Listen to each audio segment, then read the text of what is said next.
between love and hate. It's a thin line between love and hate.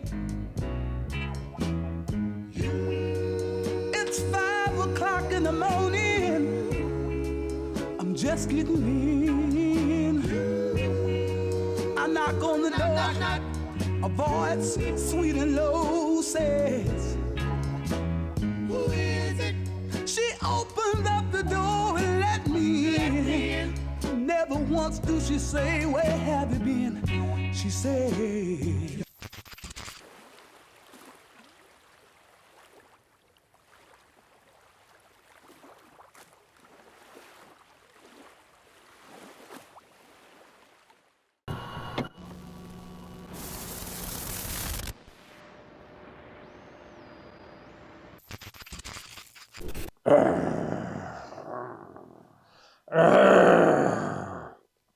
This week on the Desert Island Institute of Film is filled with hate, vile hate, putrid, despicable animosity, dislike, distaste, resentment, aversion, rancor, ill will, ill feeling, enmity. This is what you do with your spare time. Peter, this is an incredible breakthrough. I mean, what a discovery, a psychoreactive substance. Whatever this stuff is, it responds to human emotional states. Animosity, antagonism, antipathy, revulsion and disgust, contempt, repugnance, hostility. Boy, have you lost your mind, because I'll help you find it. But not just hate for hate's sakes. Hate for horror movies. We love horror movies, but these are movies we hate, but you love. Losers. What's wrong with you? Really? Were you like dropped on your head as a baby? Did you eat paint chips as a kid? Why? Touched by an uncle? You know, raised by in a cave by wolves? Mowgli? Bat Boy? Actually, that might be kind of cool. Yeah. Raised in a cave by wolves. Sounds like a good metal band. Played basketball with your dad like in Teen Wolf. Oh, goodness. No. It's see, you love these movies. But you don't embrace the full spectrum of horror. It's like you don't want anything with subtitles, you don't want anything in black and white, and nothing that was made before 2000. As if. Mm-hmm. You know, anything Whoa, that what is did you new. just say? 2000? When did that happen? Well, you know, people don't like that's oldies. That's 24 years ago. When did 2000 movies become old movies? I'm reading stuff. I mean, you look at the stuff that they start talking about what are the top 10 movies of all time, and they'll have, you know, every movie's been since 2000. Tell me about when you were young, Grandpa. Oh, Sonny, those were crazy times. My friends and I were out of control. We used to give each other wet willies and funny arms. We'd play dandy balls and legs a spread and penis butt. Anything that's new or innovative, it's like they want the same old stuff. It's the same movie with a different cast and maybe a different setting. And so we're here to talk about movies that we hate, but you love. That's gay. Yeah, it was pretty gay. I don't know what he's going to say. You know what I'm going to say. But I know I'm going to piss somebody off. I think we are. And if this is your first episode with us. Sorry. Yeah, it's not the first one. Well, I'm not going to watch this again. We suck. Yeah, I'm Dr. Paul.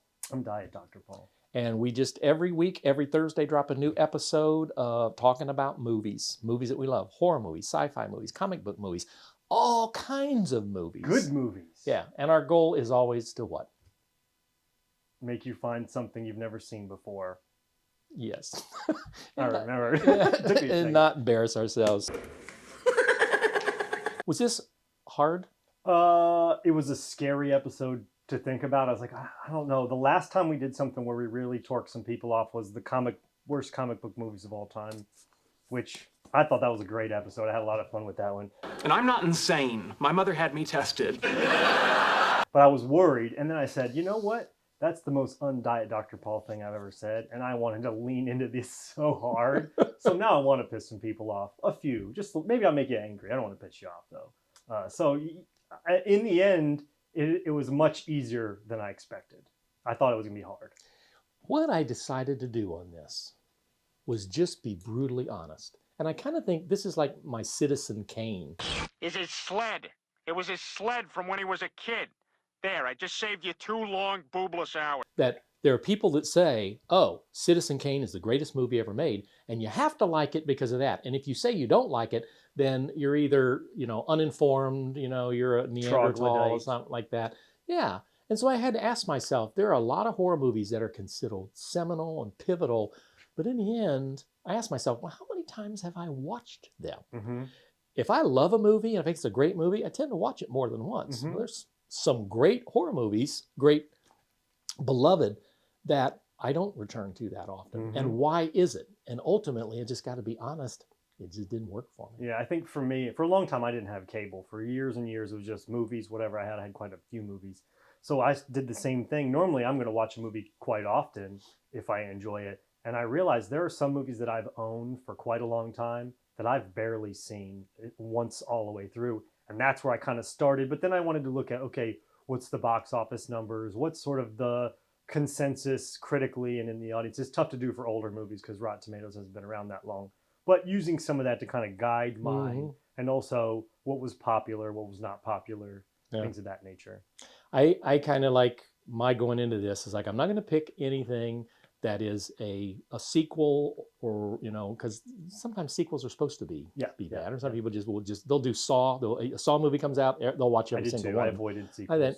And then there are some movies that people say it's so bad they're good, and I really didn't do that. I really thought these are movies that when they came out, their intention was to make a great film, and so I kind of avoided that the easy shots, and I really do. There's a couple on here that you're gonna.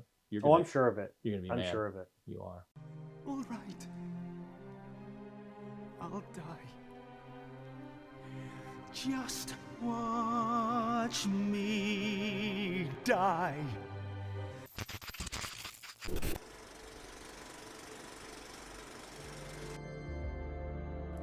Number 7. It's a good segue, though, that you talked about Citizen Kane, because that's perfect for my number 7. Citizen Kane? No, it's not. It's scary to watch that, though. Well, what is your number 7? My number 7, I think it's the one, maybe one of the more recent ones on my list, and it is 2017's One Cut of the Dead. Do you remember that? I do. That thing, first of all, I will say that it's not a terrible movie. It's just not a good horror movie in any sense of the imagination. In any sense of the word to me. It's got high IMDb scores, great Rotten Tomatoes scores, critically acclaimed.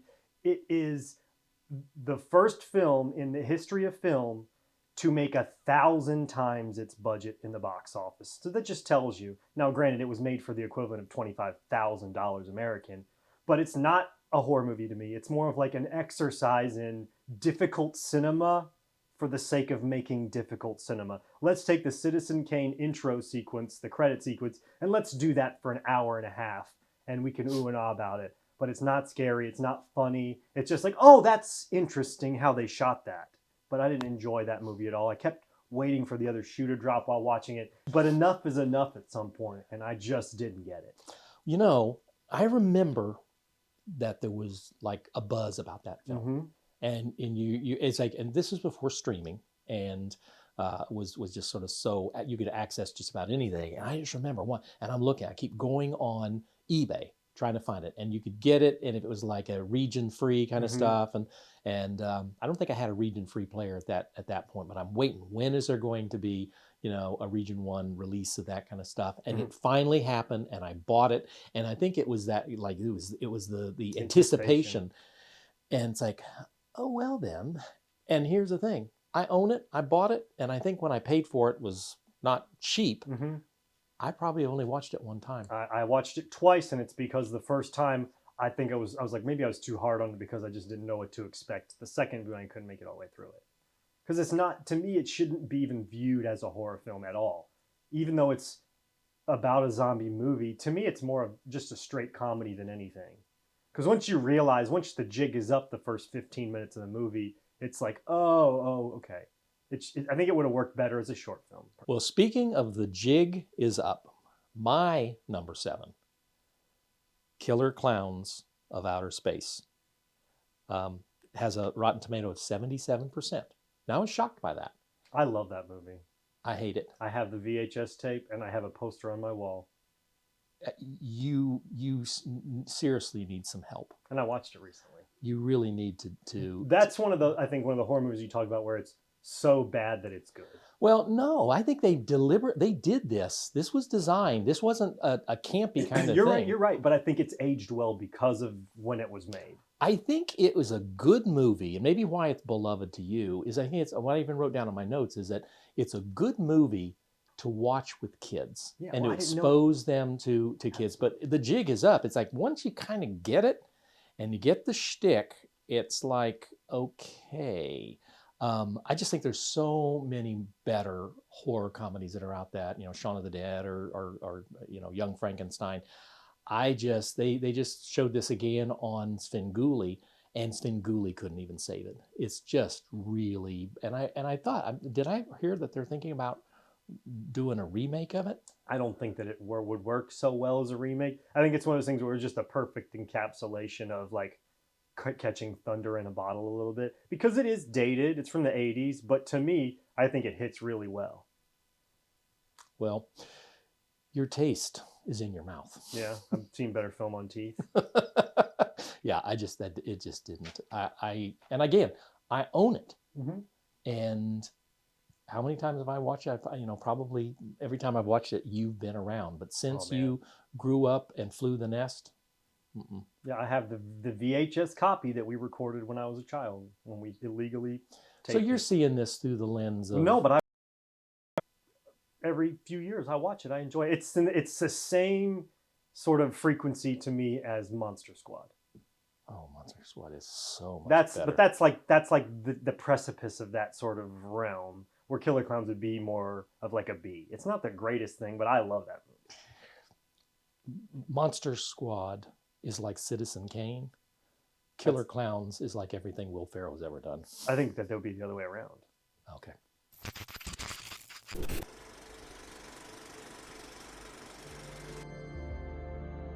Number 6. Number 6. Number 6. This one might hurt a few people's feelings. And again, this is not the first one on this list that has led to a franchise of franchises. So number 6 for me, 1987's Hellraiser. Right? Right? A Rotten Tomato audience in 73, critics 70, IMDb 6.9. It's got 9 sequels in the franchise. So I'll tell you this. I think for me, it's similar to Freddy Krueger, where it's all about how sort of gruesome and gritty you can be with these characters in the Cenobites. But for me, that doesn't happen until the second Hellraiser film. I think the first Hellraiser film is more like the prologue to the series, and it doesn't do much for me. It's very void of what I love about Hellraiser. And so I think it's like, it's good from the lens that Hellraiser is good, but it's bad from the lens of that it's not all that good of a movie. I agree with you that Hellraiser 2 is more enjoyable, but you're throwing the baby out with the bathwater. I mean, I will if I have to. I will if I have to. Well, I don't mind a dirty baby once in a while. It's empty and aimless, though. It's No, I don't think so. I think it's moody. I think it helps creates a universe in the same way. It's like said that. Lord of the Rings, the first one, is really sort of creating. So what are the rules of the Shire? No. So Hellraiser 1 is not the Fellowship of the Ring. It's the prologue to the Fellowship of the Ring, where they're talking about the 9 rings. It's before the credits roll, my boy. It's all about Doug Bradley. Anybody who watches this film is waiting for Doug Bradley for an hour. That's what it is. Yeah. Tell me I'm wrong. The best part of that movie ain't the last 5 minutes of that movie. Tell him he's wrong. Okay. Again, we disagree. He loves Killer Clowns. I love Hellraiser. I love everything about it, but that first film is such a boring movie to me. Yeah. It's such a if I'm going to sit down and watch the Hellraiser movies, I'm like, let's just skip to 2 or watch the last half of the first movie. Your sensibility and your approach to this echoes some of the exact same sentiments I have for, later on in my list. I just didn't expect it to be Hellraiser was again No, strap in, my boy. wow. Tip of the iceberg. My number 6, Suspiria. Really? Yeah. Man. Got an 83%. And you're talking on about the original. the original. Okay, Yes. okay. Now, first off, it is a beautiful film to watch. It's really the cinematography on this, the casting, the music, soundtrack by Goblin. Great, fantastic. I've got that. I mean, I play that all the time. I mean, it really Playing is. Goblin. No, I mean, trust me. I can let you borrow the CD. It's just great stuff. There's some great jump scares in the whole thing. The color palette for the movie is just kind of. I mean, It's strange. to see it on the big screen. Now, the only thing is as the blood that they use, the color of blood, is it's a little garish, a little bit You're supposed to too be talking red. about why you don't like this movie, right? I'm saying, but here's what it comes down to: is I feel like in the end it comes down to story, and it's like all dressed up and nowhere to go. Okay. And so it's while I like all of that other stuff, it really just every time I put it on and watch, and I do, I say, oh, and I'm sitting there and I'm enjoying the music and I'm enjoying the, but the story itself just comes up. It's like it's shooting blanks, and I think that what it really it's probably the best in the Dario Argento's and Giallo film, and I've tried really opera, Deep Red, the Bird with the Crystal Plumage. I think probably this and Zombie is his best film, but it's that's more of a ripoff, I think, sometime of George Romero stuff. For sure. It just whole Giallo thing, and I don't know that it's how people that watch Asian cinema, they have to sort of understand, okay, it's a different type of cinema. Culture. Right, and I don't know that that's what is going on with the Italian cinema or not. All I know is I really want to like Suspiria, but in the end, I just have to think, if I were on a desert island, and this is the Desert Island Institute of Film, by the way, and I don't know that I would be packing this movie into a crate to take with me to the island. Yeah, I agree with a lot of what I would you take said. the Goblin CD. Oof. I agree with a lot of what you said. And I think Suspiria would be more, it's not a movie that I hate, but maybe I would consider an overrated horror film, and that it's good but not great for a lot of the reasons. It does seem at the end like, well, what did we all watch? What's the purpose of this story? It's about witches and witchcraft, but a lot of it just seems very Frank Zappa psychedelic, Right. 70s album cover for no reason at all. So. Yeah. Did you see the remake? I did. I enjoyed the remake. I did not. I hated the remake. It took a lot of that sort of confusing nature away from it and made it more of like a wartime drama than anything to me. But again, that film in itself could be in that same very list of overrated horror movies, and it's overrated like the original. All right. Well, that was Suspiria for you. That was It your was. number 6. Now you're going to do 5. Number 5.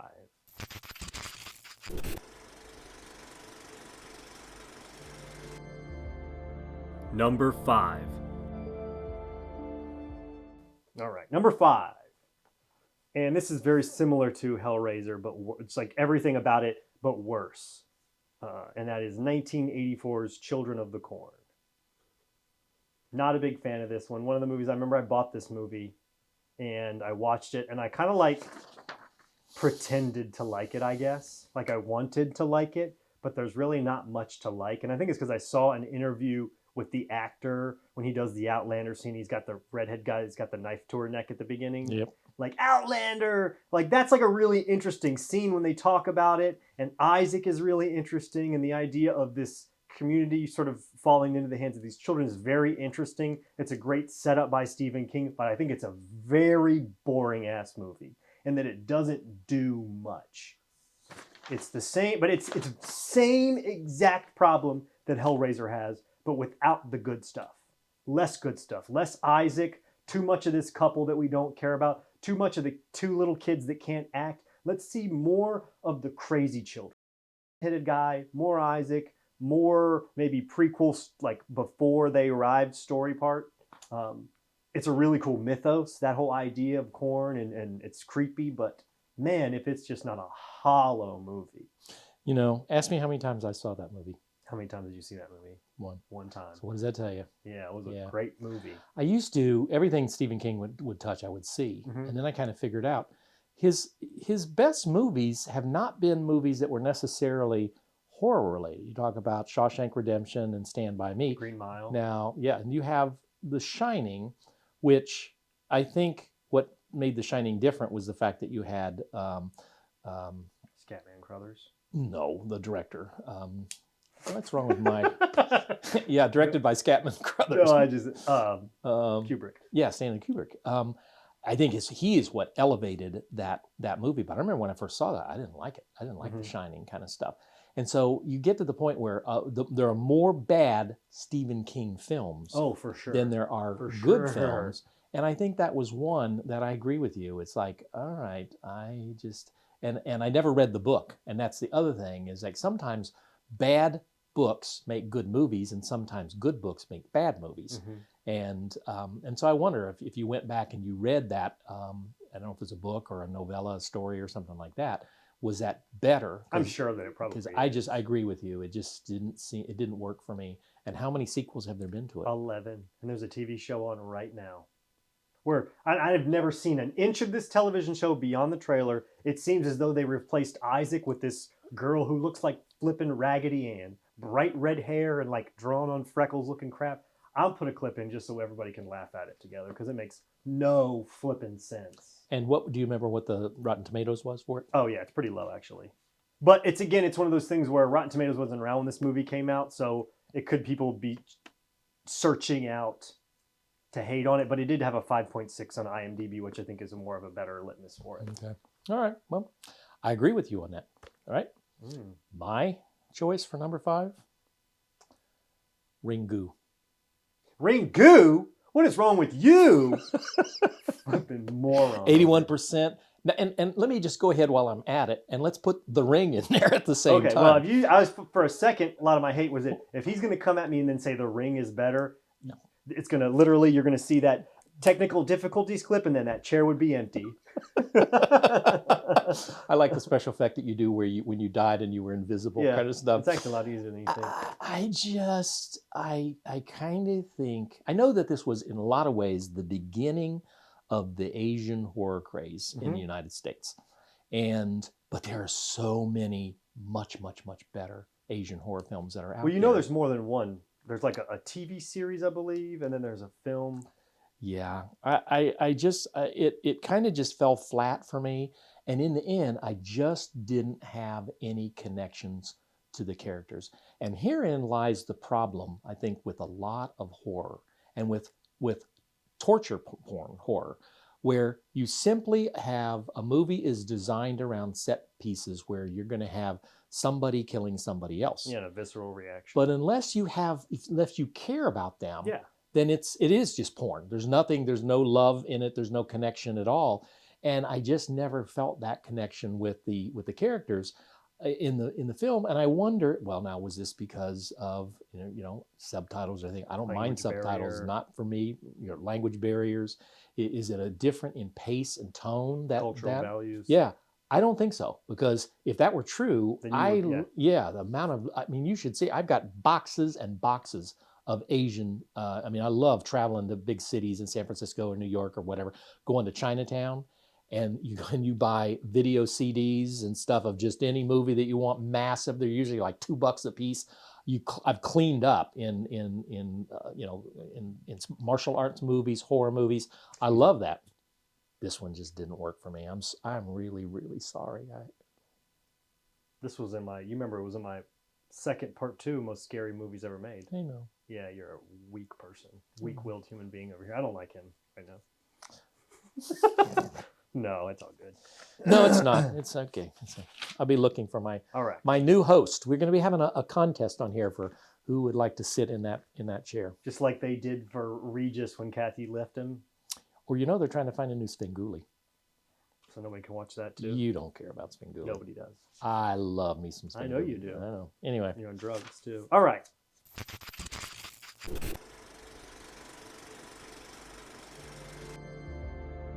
Number 4.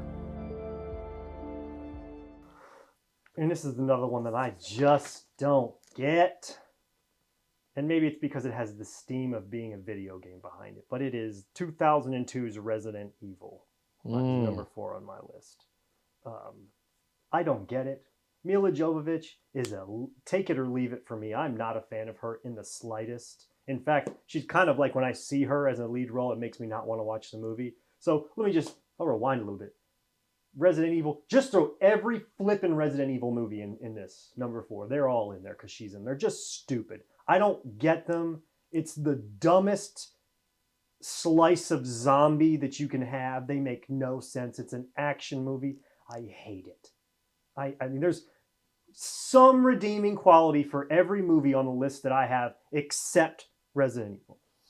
Animosity, antagonism, antipathy, revulsion, disgust, contempt, Disdain. repugnance, hostility, dislike even. Aversion. Yeah. Can you tell us how you really feel? I'm trying to hold back some 4-letter words that you can throw in there too. I didn't. I didn't play the. I guess I did maybe play the video game. Resident Evil Director's Cut. Yeah, something. You know they like had that. I had that for the PS5 now, a redone version of it. I played. That's pretty cool. I like that. Yeah, I guess I did have done that, and I remember it being moody, and I liked the idea of having video games that are horror based, because that was sort of the point where that was kind of new. It wasn't an action game. It was more of a horror game because it was all about survival. Yeah. But the game, that Resident Evil Director's Cut, which is what I know you're talking about for the PS1, that's not what this was. Yeah. This was an action movie where they tried to take some of the mythos, and then it just bastardized it even further and turned it into a franchise that I don't understand. It is like, I think, the 4th highest grossing horror franchise of all time. And it has the least amount of movies too, which just blows my mind, which means you're going to see it. What's wrong with you? Shame, shame, shame. I don't get it. I mean, maybe I dropped me on my head as a baby or something. I don't know. Maybe I'm from a different planet, but I don't get it. I don't get it. Well, my number 4, if we haven't lost you by now, it's going to be interesting to look at the data on this one. How many people how many people left at the 12-minute, 27-second? So you think, my number 4, Videodrome. That's probably one of my favorite ones. I know it is. And this is Citizen Kane right here. Not only it is a Criterion Collection presentation, and I love those of you who don't know what Criterion Collection is. They sort of seek out only the greatest film that has been made, past and more present, and then they package them together with not just the film. They try to get the best duplicate, all the special features they can but find, as many and history, putting it in context. It really is just amazing. One of my favorite YouTube channels is Criterion Closet Picks, where you have your favorite actors and directors pick their favorite Criterions and talk about it. It's really awesome. It is. Anytime if you see Criterion Collection, it might not be an easy movie to watch. It might not be accessible, but it's always, if you sit and you really go in and dive deep to it, it's a good time. And this is a Criterion Collection. David Cronenberg, which I so much enjoy The Fly, his take on The Fly. I like this better than The Fly. I don't. I like The Fly a lot too, though. It to me, it's like, the story of the Emperor's New Clothes. I think so. It's the emperor isn't wearing any clothes, all right? And somebody goes in and sells the emperor. Oh, these are the most only the pure in heart and smart people can see this close. And they hold it up. Don't mean The Emperor's New Groove? No. The Disney film? No, he holds it up and kind of thing. And what's the king going to say? I don't see it, kind of stuff, because it's all a scam. Mm-hmm. And so, I like that one. And he goes, what do you think about this one? Oh, I like that one too, and so he pays all this money, and then he's going to have a big parade through the middle of town kind of stuff, and he's out there walking, and he doesn't have any clothes on, and everybody is afraid to say anything, except some little kid, and out of the babes, the mouth of babes comes wisdom. That kind of felt like me during Black Panther. Yes, said the emperor doesn't have any clothes on, and then all of a sudden they're thinking, well, this, they're pure hearts of kids, and then they're all embarrassed. Same thing.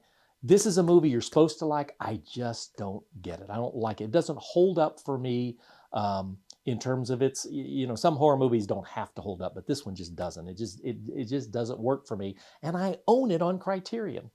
Mm-hmm. So. I just had it for quite a while. I just made a major confession here. I love that movie. I mean, I like the first, especially the first act of that movie is just so strange and eerie to me. I'm a big fan of it. I don't find it hollow one bit or dated. But I also didn't, when I first saw it, I had no context for that it's supposed to be a film that people like. I had never heard of it. And immediately my mind goes to like, oh, is this like Cronenberg's Nightbreed or something? But it's not. I highly enjoy it. Big fan. Do you think there's going to be any movie at all that we're going to have on our I don't list? know. This is such a big thing. If you say that's what she said one more time, I'm going to pop you. I don't think so. Okay. Well, I apologize. I think there's probably a lot of movies on his list that I like. I'd venture a guess I probably like most of the movies on your list.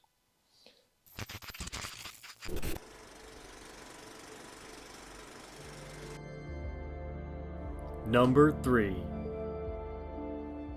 All right. Number 3. Okay.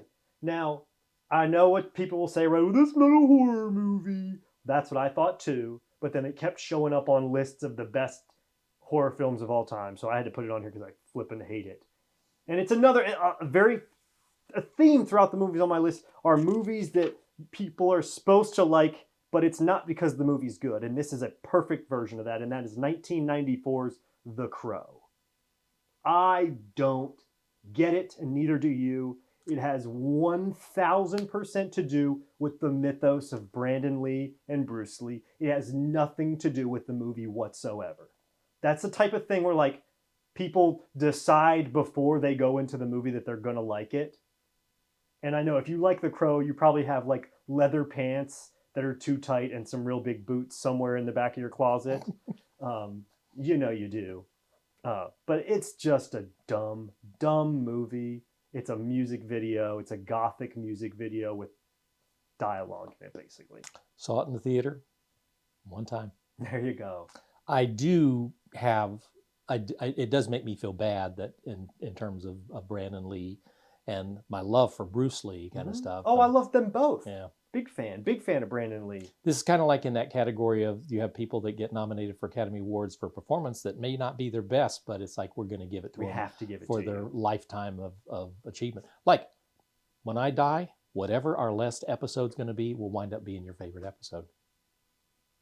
Might be this one. It might be. Keep cruising, my boy. Number 3, Rosemary's Baby. 87% on... You know what's crazy is that crossed my mind too, but I don't hate the movie. Well, you know, it has an amazing cast. It has a renowned director, although I kind of think he's, you know, This was on another list we did already. What was it? I think 7 most important films in horror's history or something like that. Something similar like that. I don't remember that. Yeah. Had I been drinking? 7 movies that changed horror. Hmm. And that was one that was on my list for like the possession film. You know, it was directed by William Castle. I'm retarded? Okay. And you know William Castle, and he's like, you know... He's an asshole? No, but he was all about, he was the P.T. Barnum of No, the it just movie rhymes. and just trying to get... Oh, I miss that.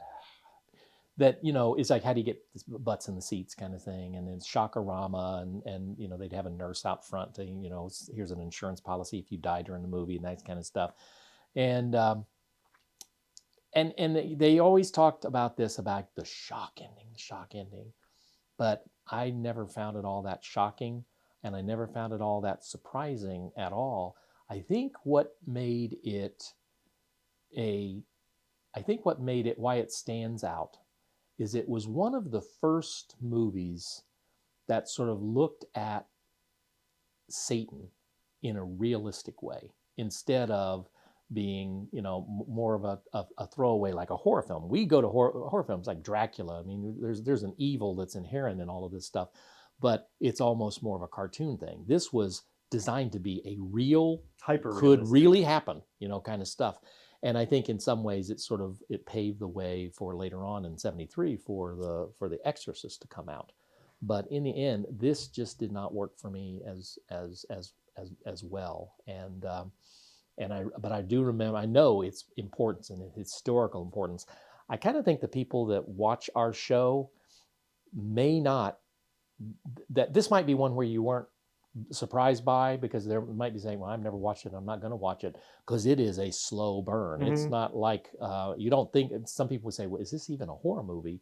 Kind of stuff. It's a drama and has horrific elements to it, but it's just not. I don't like it as much. It's well, you talk about the shock ending, and I even forgot about that they've marketed it with that sort of shock ending value to it. And I remember watching it, kind of waiting for that too, and it doesn't really ever hit. It reminds me a lot of The Changeling, similar vibe, similar slow burn, but it does. And while I did say it is one of the most important horror films, it's not one that I typically enjoy watching. It's but I understand its importance. I think there's a difference there. But I don't own it. Do you own it? No, I don't own it. And Criterion didn't do one. Criterion also did not do one for Killer Clowns. Well, maybe I need to write a letter. Okay.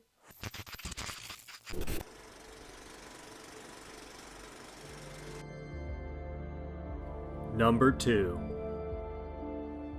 Been waiting to take one out on you, pal. All right, this is the newest film on my list. And it's not a sequel, it's the second part. 2019's It Chapter 2. Now, you might say, well, Dr. Paul, don't you like It Chapter 1? And isn't it pretty much the same movie? It's the same director, and it's the same actors, and Okay. There was one man by the name of Cary Joji Fukunaga, who was originally designed to direct this film. He wrote the screenplay for Chapter 1. He did a lot of the casting for Chapter 1.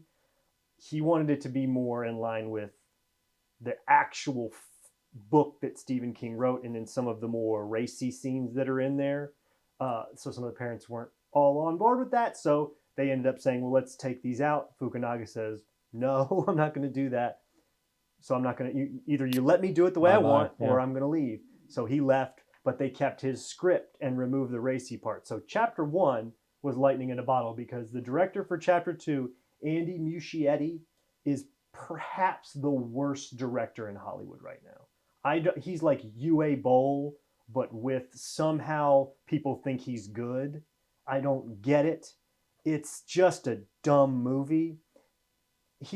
I guess he thought that, well, I can just do whatever as long as I make this person that's supposed to be scary bigger and have them run at the character, then it's going to be scary. Go watch Chapter 2 and tell me that every scene in that movie isn't just a giant version of something trying to be scary. It's stupid. I didn't like it either. I mean, I really disliked it. I liked the first one, but it was kind of like it was all fluff kind of thing. Yeah. I actually, to be honest, I like the miniseries. Oh, for sure. It's better. The best of the bunch. Yeah. But the first version is at least a good movie. It's a watchable horror film. Yeah. Second one is just a puddle of piss. Boy, it's harsh. I'm telling you, I'm sorry if you find any of the movies that Andy Muschietti's ever directed as entertaining or whatever. I probably wouldn't like you as a person. I know that's a little harsh. I don't hate anybody, but I probably wouldn't like you. It's fair to say. Unless she was attractive. Well. And wealthy. We don't have to watch movies together if that's the case. We'll find other interesting hobbies. All right, and that was your number 2. Right, my number 2. Hereditary. I knew that was coming. I knew it. 90%. I know you love this movie, and you love this guy. And take my hearing aid out, turn it off. Harry Astor. Harry Astor. I know, I'm just messing. I know you are. know. I know the cast and the acting and it just didn't work for me. I just could not keep with it. It reminds me a little bit the experience that we both had when we watched When Evil Lurks. And there were points in the movie where you say, did we just see what we just saw? Mm-hmm. Same thing in this. But I just didn't have, I found When Evil Lurks so much more engaging and more meaningful than I did Hereditary. And and this is another one of those Citizen Kane, because this is beloved. Mm-hmm. But it just fell flat for me. Yeah, I think maybe it has something more to do with people that come from very disturbing home lives. I'm just kidding. Which of us had a disturbing? No, I love that movie. That's a great movie to me. And you own it? Oh yeah. And how many times have you seen it? All the time. All the time. Big fan. It's weird that you put that and Evil Lurks. That's what your mind kind of like put together. I would have never put those two together. Well, you know the scene I'm talking about. Oh, for sure, yeah. And that the shocking scenes, right? Yeah, the stuff that's a little unexpected. But it's for me with When Evil Lurks, when a shocking scene happened, it makes me want to keep watching kind of stuff. And that wasn't with this one. It just seemed like it was like a, I don't know, like a rumble strip on the highway. What happened? Get back on the road. Yeah, dummy. Yeah. Okay. That would hurt. I can't remember what number one's going to be.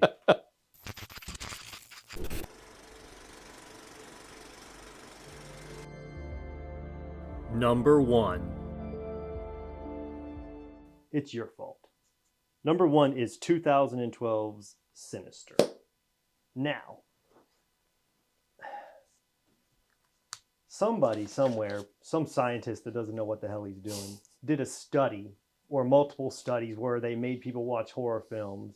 And then they said, these are the scariest, definitively the scariest movies ever made, even though they only showed them 100 movies, which makes no sense to say that. But anyway, I digress. The number one movie on this list, I believe, where they said where people's heart rates would be extended and elevated for extended periods of time was Sinister. And I'm like, what? Is this the one that's got the like the red face thing in the background? No, that's Insidious. Not a good one either. That almost wound up on my list. Yeah, well, I had one of the sequels was on my list. I took it off because it was a sequel. But I don't get it. It's Ethan Hawke, and he's a writer, and he finds a move, I guess, and he finds this reel in the attic that like to this demon thing. I only saw it one time. It's just another movie where I absolutely knew everything that was going to happen before it happened. It's just so predictable. There's no like intensity to it. It's all jump scares. It's all predictable. It's just a trailer film for me. Like a bunch of cool stuff we can show you in a trailer to make you go watch it, but then deliver on none of it. And that's really what Sinister is to me. I genuinely don't think I've been more bored in a horror film than watching Sinister. Do you own it? No. How many times have you watched it? One time. It was stupid. It was dumb. I didn't get it. I yawned. I wanted to sleep. I've seen the thing that you're talking about that was considered the scariest movie of that. I mean, when people say, what do you think people say is the greatest horror movie ever made? Well, it depends. I think some people, are you a horror like purist? Are you young? Are you a horror purist? Yes. But are you that? Are you someone that just likes newer stuff? I think it depends on how old you are. I think a lot of people that are maybe my age would probably say like The Exorcist or Scream. Somewhere in there, maybe Halloween. I always see Dead. Exorcist over and over again. Exorcist. But yeah, but there's also people that say it's one of the most overrated horror films of all time because they don't get it. And I just want to say to you, well, when did you watch it? And they say, well, I tried to watch it when I was a kid. Well, there you go. Try and watch it as an adult. Remember in the last episode, or maybe the one before, and I was riveted. You had footage in there of the lines around the block and that was when I was in high school. I remember that wherever you would go, and the news. Even the clips of the footage from at night where you don't see it, I tried to make it vague. That was all from the same Exorcist theater. Yeah, I remember on the 7 o'clock news, and it was a national story. A lot, and then people in newspapers like, oh, somebody passed out, somebody killed, and then somebody was dragged out of the theater. It was so shocking, and I didn't see it then. I didn't see it until I was graduated from undergrad. I remember when I watched it for the first time. And it was, how old were you? I was in the 8th grade, and it was at the old house, in the living room. Nobody else was home, and all the lights were off. And about an hour and a half into that movie, one of the timer lights went off in the background of the room, and I got up and ran out of the room. You never knew that story. Yeah, it's great. I mean, I'm telling you. But I think I knew at a young age that it was not an easy film to watch, so I never tried to watch it until I think it was perceptive to it. But it's the jam. Okay. Number one. My number one, 89% Rotten Tomatoes, Texas Chainsaw Massacre. Really? Yeah. I would never have thought. Tobe Hooper is that ghost. was when we came up with this topic, immediately that was That's the the film I first thought one. of.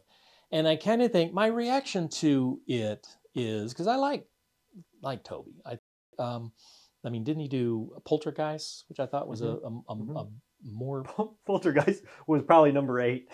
really? Yeah, I don't like it. I like it. I think of Texas Chainsaw Massacre like going to a Halloween haunted house. When you're walking through it, and every time you're just waiting for the person going to jump out at you, kind of stuff. Ah! Yeah. But in the end, it's like going trick or treat. When you get home at night, you just feel stuffed but unsatisfied because it's just junk. It just never really, you don't have the connection. It's not a particularly, not when I say attractive, I mean endearing people that you care about. Either the bad guys, which that's okay, you're supposed to not care about them, but even the folks that the victims in this kind of thing, you really don't care about them. And in some way, it's just, like, okay, yeah, hurry up, kill her, kill him, kind of stuff. Like, can get it over with. It's not a particularly well-made movie when you think of it from a technical standpoint. It's tough to hear, it's difficult to see, and I know that may be part of the charm for people, but I don't think some of it's intentional. I think it's just some people liked it. I find it more aggravating than anything. It makes me angry sometimes to watch. I don't think it's a bad movie, but it's kind of thing like, well, why can't you just light the scene a little more properly so that we can see what's happening instead of kind of like guessing. But it's definitely an overrated film for me. I would agree. Yeah, but I bought the special edition kind of stuff. It looks like a hamburger tray kind of deal. It's like really clever kind of thing. But it was really more, there was a time where if a special edition came out, I'm going to buy a special edition. It's like, ooh, it's like this collector's item kind of. For this special cover. And of course now physical media is just dying. I mean, I still love it. Yeah. I mean, Heather and I is talking about what are we going to do with our DVDs and where are we going to take them all. Said, yeah, bring them in, boys, kind of stuff. Back the truck up. So we hope that we have pissed you off. No, we hope that we have stimulated you to think about giving a chance to movies that that are a little bit different and stepping outside of the safe and comfortable. If it's got a number after it, a 2, 3, 4, 10, maybe instead of seeing the Revenge of the Planet Nipple 7, then I don't like that. Then maybe what you want to do is try something different. Maybe the story of Planet Nipple's quite, Wait till the Criterion collection. So, yeah. As always, we listen to every comment that you make. We have some great comments lately. What are you laughing at? I was going to try to use titular in there somewhere. What? I was going to try to use the word titular instead of nipple. Oh. Okay. Right, Yeah. Subscribe to us. Like us. Tell your friends. Tell other people. Say, hey, these guys made me mad, or these guys made me laugh, or whatever. And because we really do. Every Thursday, new episode. If we're late, then or non-existent, we get double your money back. Yeah, which promise. A lot of time goes into this, but thank you. Anything else you want to say? No. Okay. Right. Wait till the camera turns off and get in. We'll see you at the movies.